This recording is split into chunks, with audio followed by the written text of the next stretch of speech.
Hello,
Saints fans.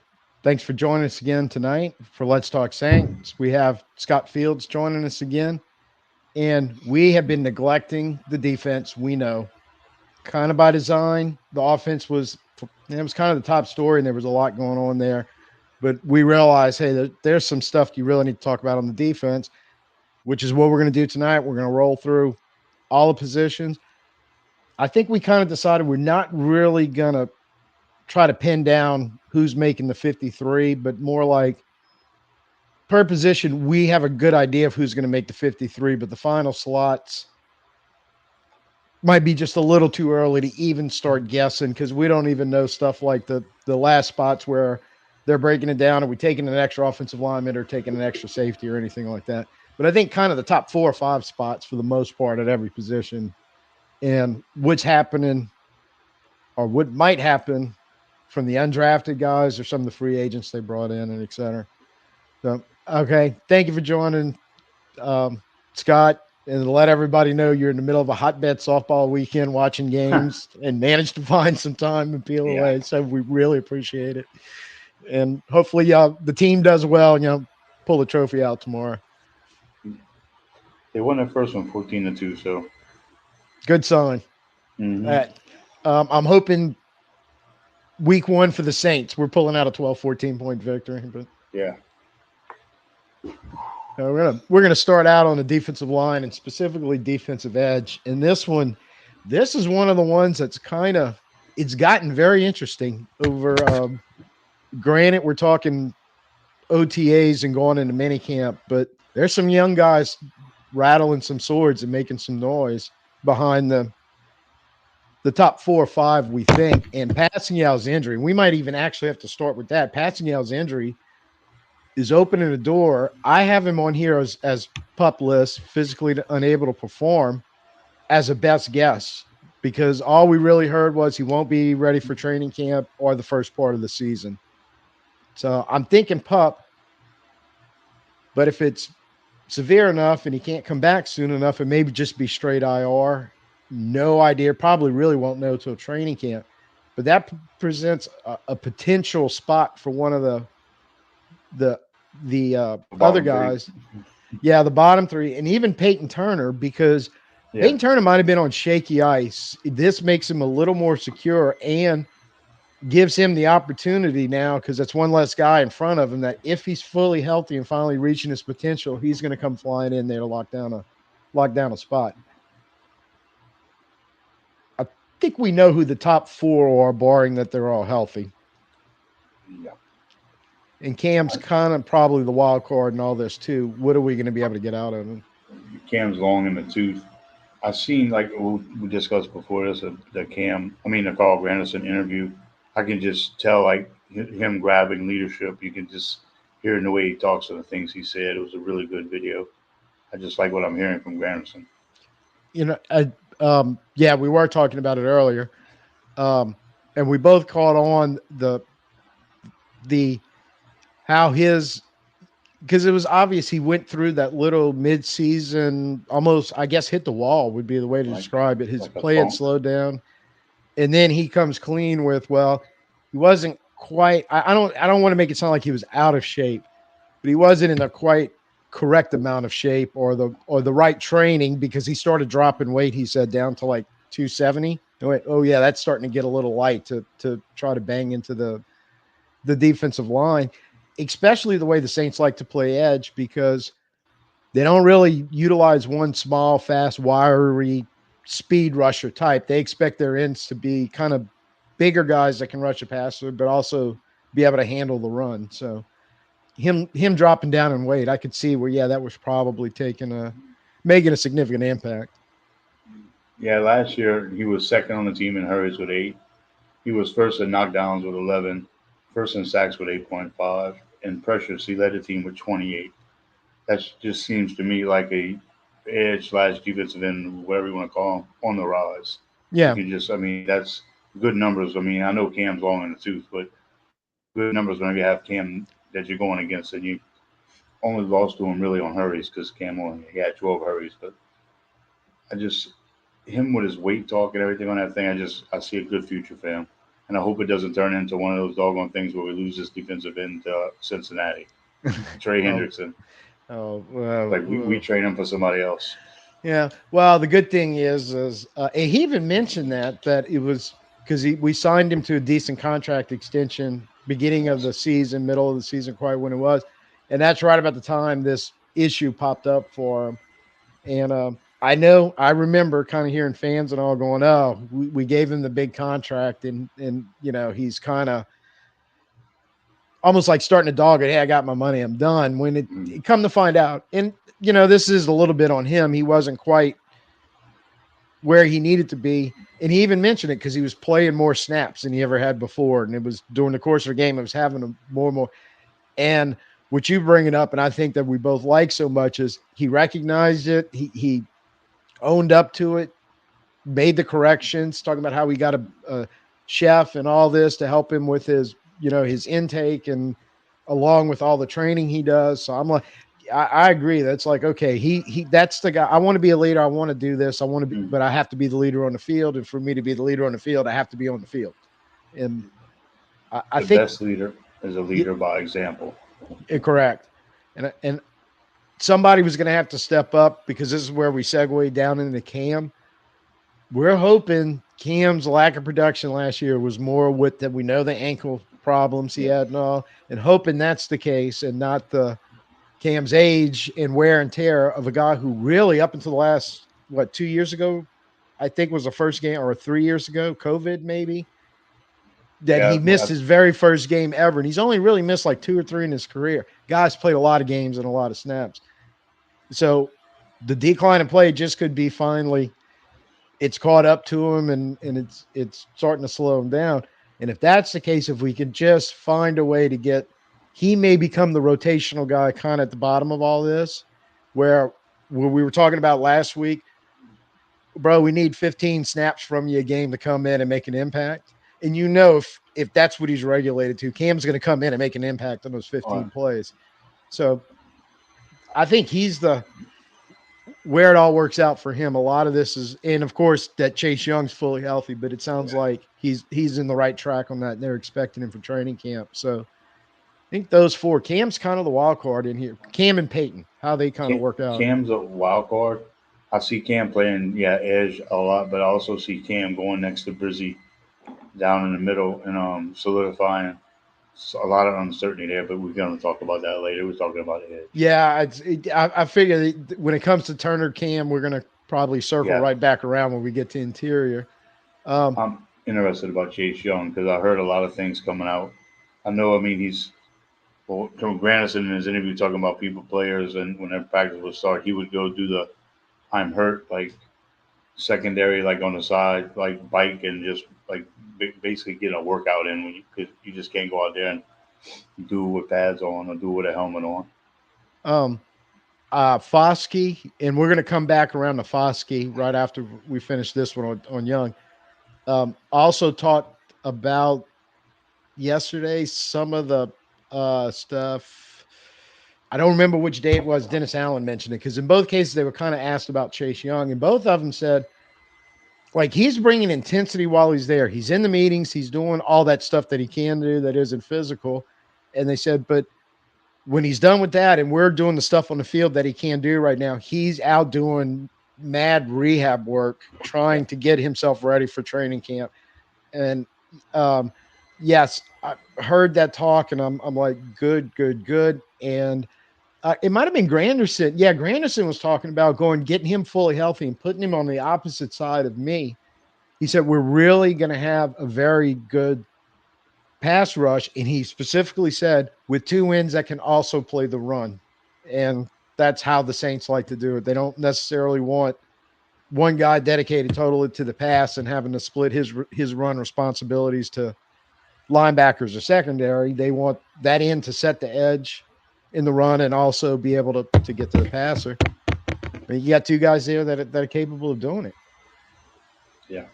And Foskey's the wild card. And the you Oh, mentioned you didn't get a chance to see Foskey's interview, and I mean, this whole honesty thing we're seeing from coaches and players from the Saints that we haven't seen the last couple of years, it's kind of starting to scare me a little bit. Like we're in some bizarro Superman world or something all of a sudden. Because he honestly admitted he ended the speculation of why we didn't see him on the field last year. And it's if the wild speculation, we talked about that last time too. Was he hurt? Was he just not getting it? Was he struggling with what was it? And he came clean and admitted, and he goes, he did have some injury issues, but it was mostly when he was ready to play. It was it was really, he admits, a lack of confidence. He was so scared to make a mistake, he couldn't even make a play. It was almost like paralysis by analysis. And I have to bring this up. He was the perfect example of one of the greatest lines in any greatest sports movie, Bull Durham, when they tell him, "Don't think, kid. It only hurts the team." And so when he was saying that, I was thinking of Costner saying that, going, right, perfect example. You start overthinking things, you're hurting everybody, and you have no ability to get on the field. He's owned that, and he's mentioned how Da he kept calling him TG, which is, I'm assuming, the defensive line coach. That I wanted to look his name up, and I totally forgot until I just said it just now. huh. But they are in his ear right now, almost telling him, if you're going to make a mistake, at least do it at 110%. Hopefully, you won't make the mistake. And if you do, we'll tell you about it and we'll get you to try to fix it. But that's better than just not inactivity due to lack of confidence or worried that you're going to screw up or kind of whatever. But he was in his own head. So hopefully he's out of it, because the thing we know about Foskey is the spark scores and in the relative athletic scores and any other of the physical metrics you wanted to put on the guy coming out of college. He is big, strong, and fast. Big, strong, and fast. We want big, strong, and fast. So we just need him on the field being, I don't know, big, strong, and fast and doing their thing.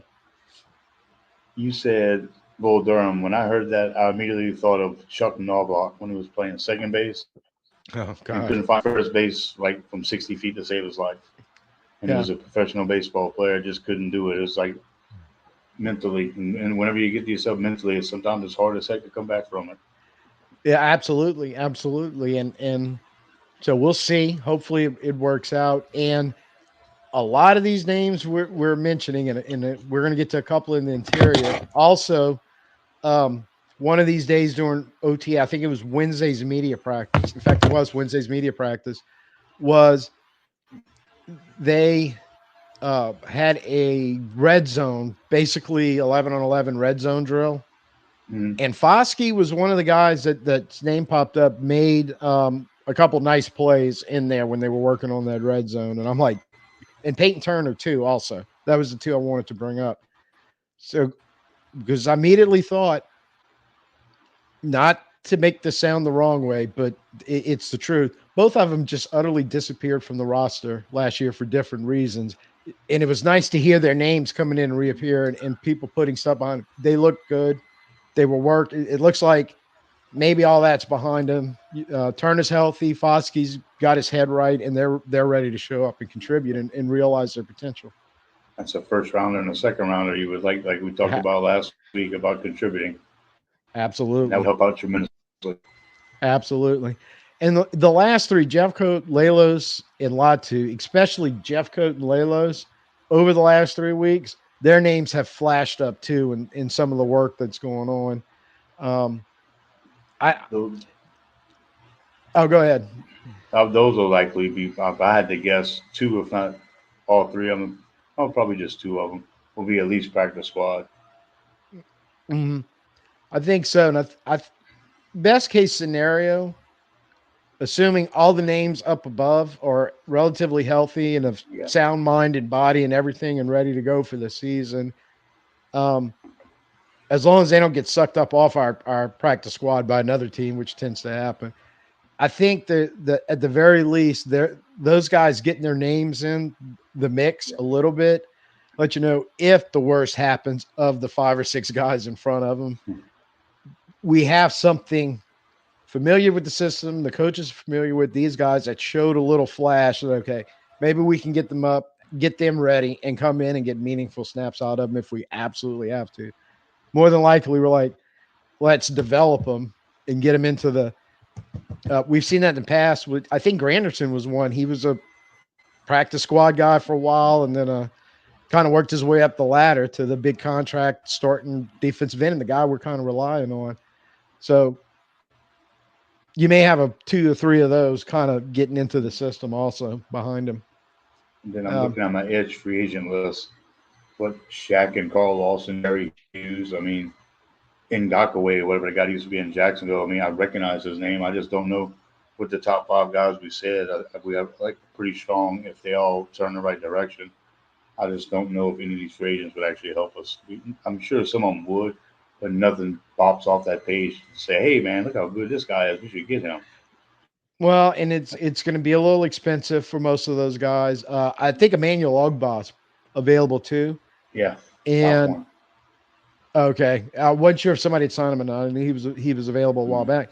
Um, but also in those Marcus guys, Thornton. they have some age and some wear and tear on them too. They do, and it's probably looking for money because edge guys command money. So I can Yeah, see where that's a little bit of a it's a double-edged sword, and probably the Saints right now, and why you're hearing a bunch from these young guys because they're really trying to work them in, going, we want to avoid that free agency route if at all possible. But it is nice to know that they should know that if we can't avoid that, we have some opportunities there to make the team better. And most of those guys that you just mentioned, even if you offered them a contract today, would probably say, "No, I'm going to wait till uh, training camp." Like wait I till don't think around they don't want to week show up in two. New Orleans in June or July and have to do Mm. work. So it's like, no, just check with us in August. We'll Yeah, see. they'll call in week two of preseason. Yeah. So I think it's good to have that on the back burner. And I don't get the feeling right now the Saints are kind of ready to make that move yet, but it could happen. It could come down the line. Well, the good and the bad, we're hoping Chase Young is healthy. Foskey and Peyton Turner actually show improvement. That's when I think the three guys free agent list maybe get motivated or get higher. And we probably have to talk to some of these free agents because those are the three glaring needs on that edge list: Peyton Yeah. Turner, Isaiah Foskey, and Chase Young's injury. Yeah. Because then it only leaves you with two guys. And one of Oh, those is kind of getting in is a question mark depending on his health and ability age yeah. wise. So, uh, interior guys, and this one's easy as pie for the top four. Breezy, Saunders, Shepard, and Boyd right now. And Boyd is also making some noise, by the way, lately in training camp of specifically his run defense. Not hearing much about the pass rush, but while I think they would like for him to learn to become a better pass rusher, the whole reason why he's here is I think is to bolster the run defense, which a lot of times wasn't very good last year. Ball and Heflin, I haven't heard much from, but Vickers' name has popped up, and especially in that red zone work that I was telling you about, Hmm. Foskey and Turner. Vickers had like a tip ball in there and a couple of nice plays doing that workout. So when I heard his name pop, I was like, oh, that's one of the quote unquote bottom end interior guys who's he's rattling the sword, making some noise. And so I'm like, good. I think it's good to kind of keep it still in that hungry competition from behind you. And you're the 2 to 3 guys from the edge side that can also help out in the But interior come into play here when you're trying to figure out which one of these guys have a shot. I think next year's draft, defensive tackle, like interior, like next to Brizzy, defensive lineman is going to be really top. I mean, it might not be the top priority, but I think it's going to be one of the priorities of the draft or getting at least people for that position. Because that list, I mean, I know Sauna, Shepard, and Boyd, but it's just like a normal person only recognizes Brizzy. So I think it's Yeah. going to be very impactful, like how the season plays out as the like next year with having to draft one of these guys Well, and I because think, oh, I'm go ahead. sorry. I'm sorry. No, go No, ahead. Brazil. Go the same list I went through with Granderson. Brazil had 5 hurries, which decent for interior defensive lineman. He had 3 knockdowns. He had 4.5 sacks. What was he had? And 13 pressures. So for a rookie, Brazil, a lot of people said he started off kind of fast and he had a slow middle and then he ended fast or whatnot. It just looked like he was consistent all year to me. That's what I liked about him. He wasn't a glaring like pretty boy pick or everybody get excited about it. But when you don't hear that much from your defensive tackles, they doing their job. Well, I have exactly two. Interior. Yeah, I have exactly 2 things like when it comes to Brazil. Um, for the most part, consistency. He's actually kind of the one of in a weird sort of way the most consistent one of our defensive linemen because consistently all year long he was pretty good in the pass rush department and he was not very good in the run defense department. Yeah. That was kind of so. Even if you look at an overall grade on him, his run defense, I think, actually drug down a little bit what he was able to do in the pass rush in a weird sort of way.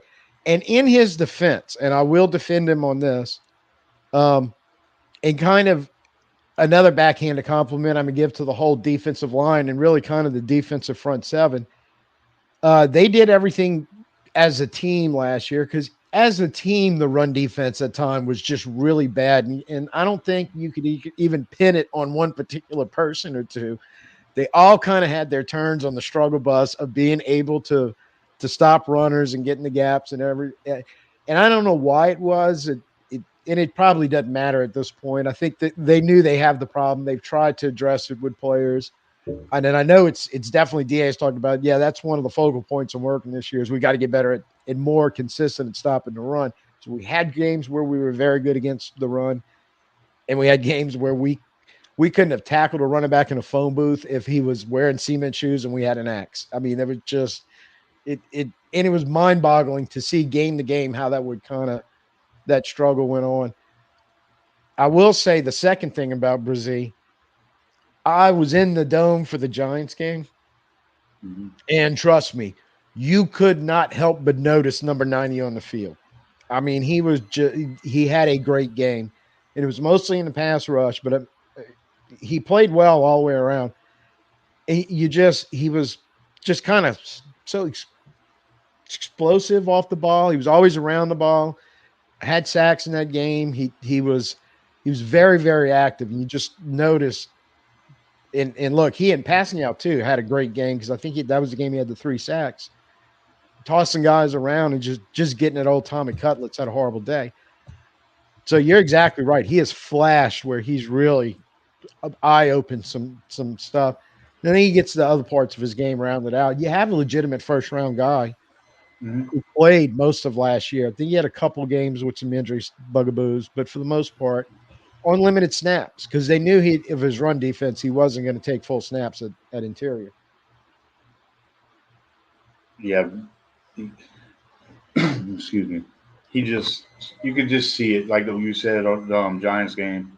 When you watch something, when you watch a player, when you watch, you can see like yeah they have it, or you can see that where he's trying to get his game to go to. Like you talked about earlier with Cam going in the middle, I think having somebody consistent next to him, like Cam, one of they got several actual free agents at that position. That obviously Calais Campbell, he's been in the NFL since what the '60s. I think Tyler so. Campbell's been there for a while. Ridgeway, Linval Joseph, Al Woods. Al Woods, he played for the Saints at one point. He played for LSU also. Yeah, he's But I think he's to the point he's played for almost every NFL team at yeah, this point in his career. he's like a knuckleball pitcher. Yeah. Pitches for everybody. Yeah, when I had looked at that list, that's all recognizable names who more than likely would be able to come in and get and more almost definitely would be more for the run game type stuff to Oh come in yeah. and give you snaps. And I think any look at free agency on the interior comes down to two names, Saunders, Shepard and Saunders, because we brought them in as free agents last year, and Yeah. they were both kind of journeyman defensive linemen in NFL. Even though they didn't really play for a bunch of teams, journeyman's not quite right, but I don't want to say middle tier or mid or anything insulting. They were solid football players. They just weren't superstars. We brought them in, and I really don't know what we were expecting at that point when we brought them in free agency. Were they going to be kind of the starter role player type where they had been mostly in the NFL career, or were we expecting to be able then to step their game up into a more full time role? And I think if everybody else starts playing better and their play gets better, a lot of these problems may solve itself, and you can avoid free agency. But if it doesn't, yeah, I think you may have to go look at that list and start calling some people on it. That list is very telling and very weird about all positions seem to fall into the same line of thinking.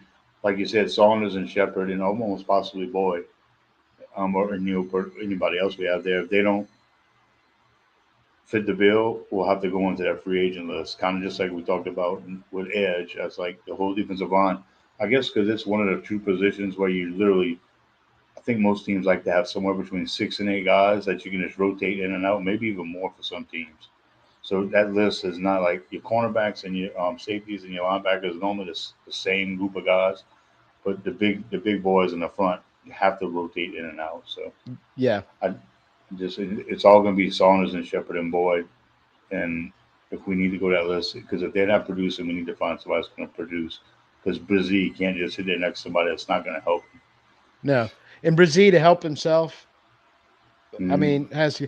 And look, and to be fairness, that was it. This isn't a big secret because when he came out of Clemson, he kind of had the same Mm-hmm. moniker. He's like really good pass rusher. He's going to struggle in the run defense. That's something he's got to get better at. So it was well known. He was drafted for doing what he was doing.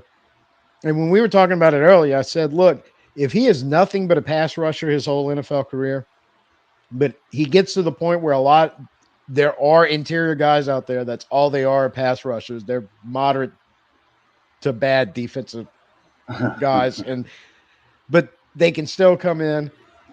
They're going to 7, 8, 9 sacks in that range a year, be able to get in the backfield on quarterback, strip balls, knock them down at the line, kind of the stuff that Brzee did last year. In the modern era of the NFL passing game and the emphasis on quarterbacks getting rid of ball quicks and not taking sacks, anybody who's athletic in that interior, that if he can't get to the sack, can at least disrupt the play. That not many guys can do that from the Mm, inside, but he's one of them. So he's going to bring value as long as he has that pass rush and keeps getting better at that. Just hope he yeah. brings a run game with him. You mentioned like people talking about Aaron Donald and Chris Jones. No, he's not that. However, he keeps developing the pass game, his pass rush, and brings any type of average to good run defense. Now that's when you start getting not quite at their level, but you're approaching what they can Mm-hmm. do, or Especially did. at And Pro hey, Bowl Aaron level. Donald's retired. Maybe we can go get him out of retirement and put him next to Brazil. Yeah, that would be nice. Yeah, pipe dream, but yeah. So, but Ball, Heflin, and Vickers. I mean, when you're kind of looking at the back end of this, you hoping no disrespect intended, but you're probably kind of hoping you don't have to spend a lot of time Mm-hmm. going there on the field.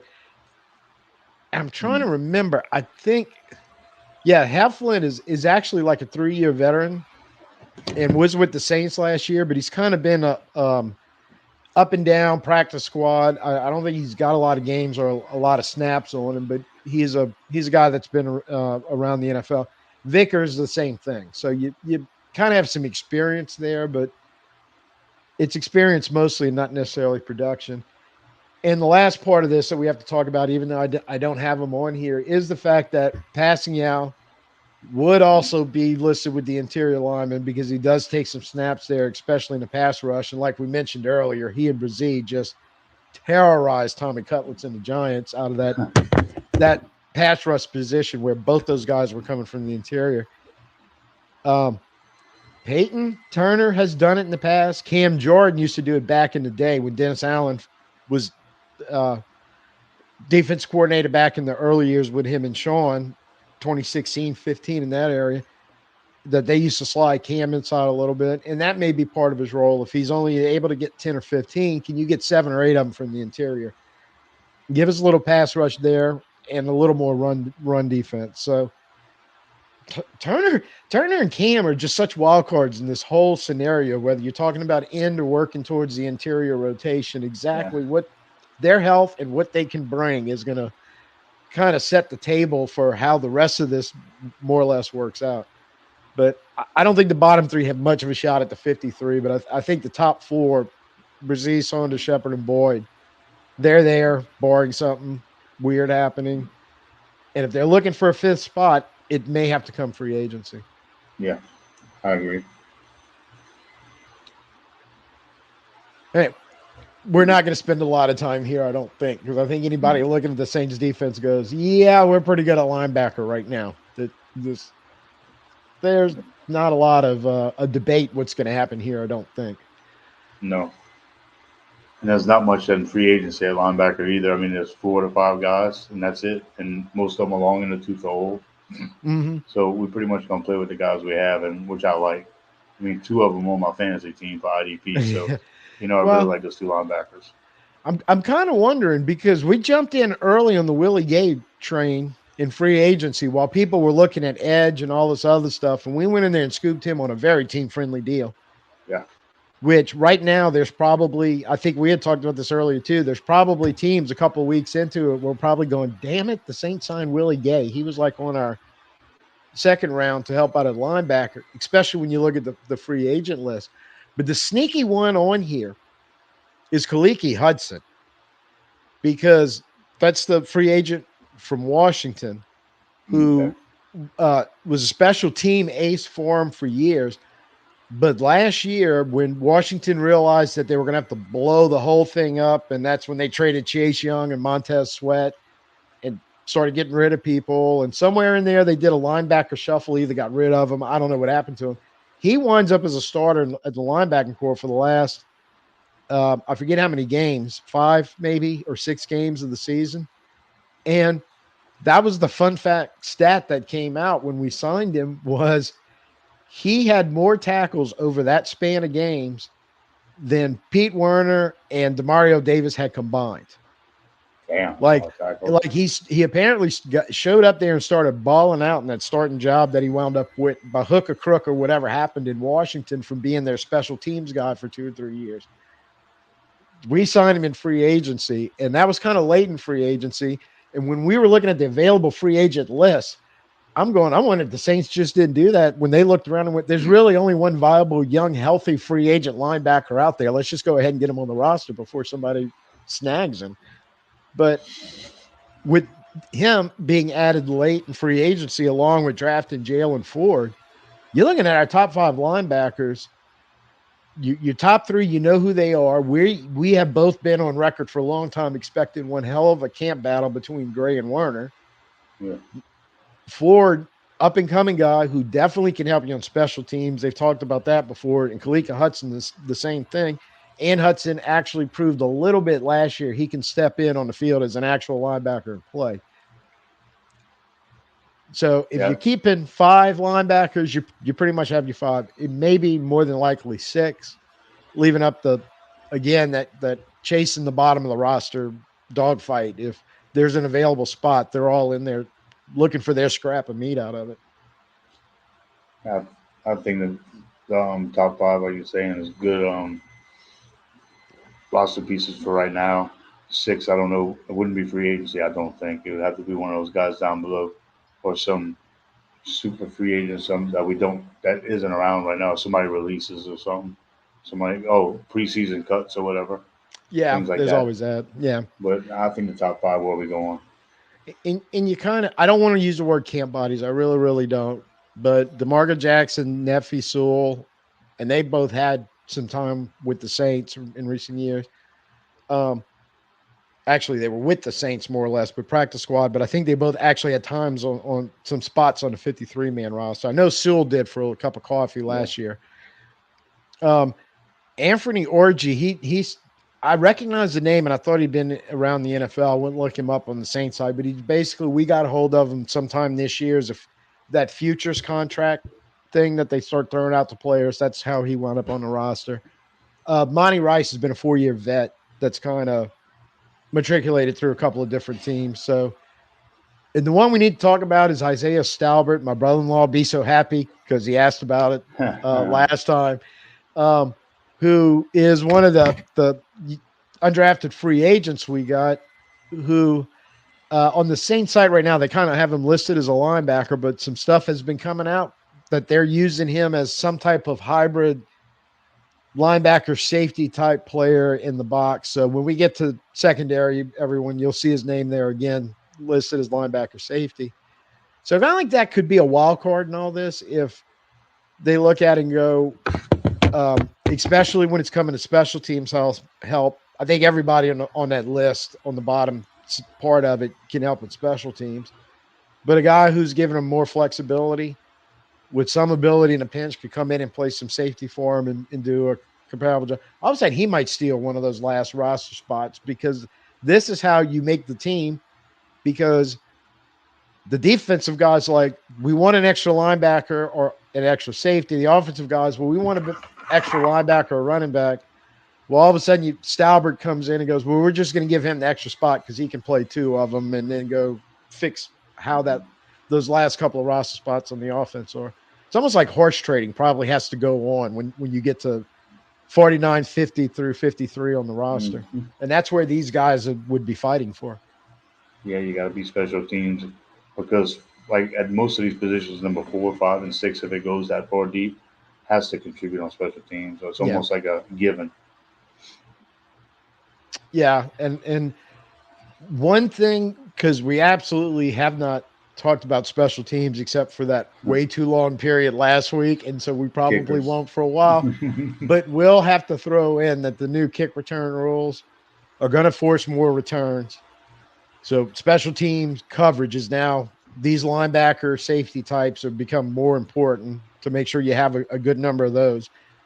And real briefly, this is speculation, but the NFL, I saw something the other day if that works like they're hoping it does this season and kickoff returns, they may tweak a little punt return stuff to try to spark up punt returns too. So if that's the case and that rumor is out there, that's also probably in the back of some of these teams' mind going, well, it looks like we got to get back to the days of carrying a few extra players that are special team specific. So some of these guys that we're talking about, like we said, on that 49 to 53 area of the roster, that could probably make or break them. They're just their ability to be able to play on special teams that might earn them one of those Mm. spots.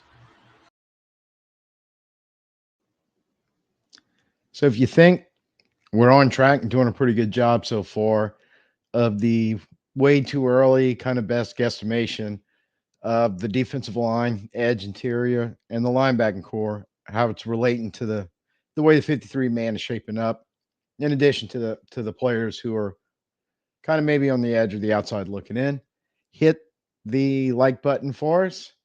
Let us know, hey, you're on track. And if you think we're not, pop down in the comments, let us know about it.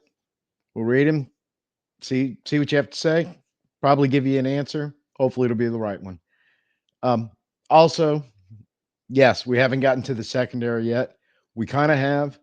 That one's mostly done, but we're going to hold that for the second part. It or the second part of next week to finish out the next episode, where we will also be covering minicamp and anything that may pop up roster wise of stuff we've already covered.